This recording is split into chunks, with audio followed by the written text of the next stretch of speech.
ਸੋ ਜਿਹੜੇ ਪ੍ਰੋਟੈਸਟ ਕਰ ਰਹੇ ਉਹਨਾਂ ਨੂੰ ਵੀ ਮੁਬਾਰਕਾਂ, ਜਿਨ੍ਹਾਂ ਲਈ ਪ੍ਰੋਟੈਸਟ ਹੋ ਰਿਹਾ ਉਹਨਾਂ ਨੂੰ ਵੀ ਮੁਬਾਰਕਾਂ। ਮੈਨੂੰ ਪਤਾ ਨਹੀਂ। These are also artists, bro. These are also artists, bro. And they are here. They are speaking up. क्योंकि बात है इस देश के भविष्य की, बात है सिस्टम बदलने की, और स्टूडेंट्स जो सुसाइड कर रहे हैं उनको न्याय दिलाने की। पीछे आ जाओ यार, पीछे आ जाओ, पीछे आओ भाई, भाई पीछे आओ।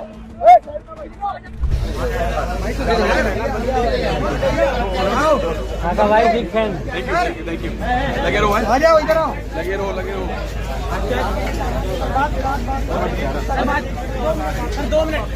दिल्ली का जंतर मंतर गवाह बन रहा है एक ऐतिहासिक पल का, जहां आज केवल नारे नहीं गूंज रहे बल्कि उन नारों में देश के नौजवानों और छात्रों का दर्द शामिल।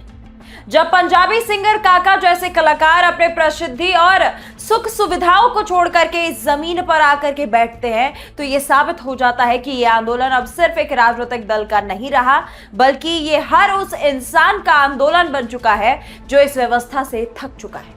नमस्कार, आप देख रहे हैं बतकई चौक और मैं हूं आपके साथ गरिमा त्रिपाठी।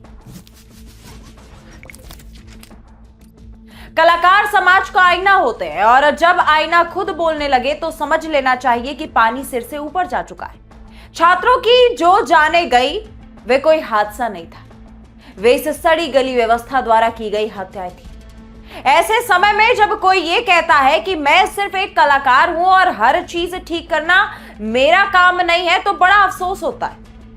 कलाकार का काम सिर्फ महफिलें सजाना या तालियां बटोरना नहीं होता।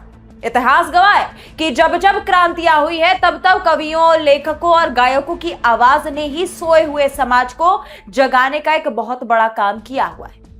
अगर आज हमारे देश का भविष्य या फिर हमारे छात्रों का सड़कों पर यूं बैठना, अपने हक के लिए भीख मांग रहे हैं वो लोग, तो कोई भी संवेदनशील व्यक्ति घर पर बैठ करके तमाशा नहीं देख सकता।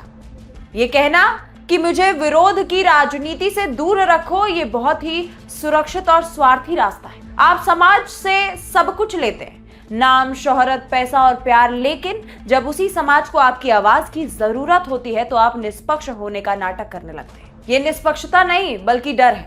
आप उस व्यवस्था से डर रहे हैं जो सवाल पूछने वालों को कुचल देती है। लेकिन काका जैसे कलाकारों ने आज उस डर को तोड़ दिया।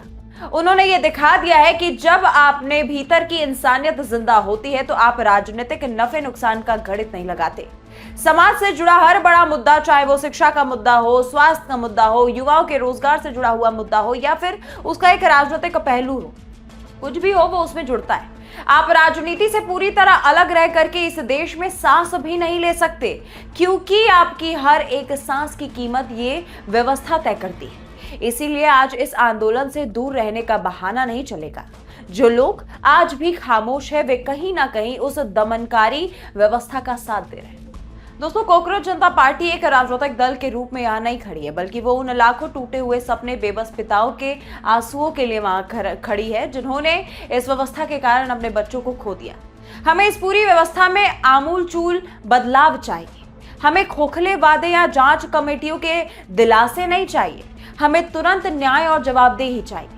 जंतर मंतर की ये जमीन आज गवाही दे रही है कि जब तक हमारी मांगे पूरी नहीं होती तब तक शिक्षा और छात्रों की सुरक्षा को लेकर के एक ठोस पारदर्शी नीति नहीं बनती, तब तक ये हुजूम यहां से हिलने वाला नहीं। कॉकरोच जनता पार्टी जिस तरह से भूख हड़ताल पर इस वक्त बैठी हुई है, उसके बाद से कलाकारों का उनके साथ स्टेज पर जुड़ना, उनके इस हड़ताल में उनका साथ देना, इस बात की गवाही देता है कि सीजेपी यानी कि कॉकरोच जनता पार्टी शिक्षा, स्वास्थ्य और रोजगार में सिर्फ इंसाफ की बात कर रही है। वो छात्रों की यानी कि हमारे युवाओं की आवाज बन रही है, वो उनके लिए आवाज उठा रही है। और ऐसे में दिलजीत दोसांझ जैसे जो सिंगर हैं, वो इसमें अपना अगर कोई आप योगदान नहीं दे सकते तो उसे पलड़ा भी झाड़ना कहीं तक सही नहीं लगता।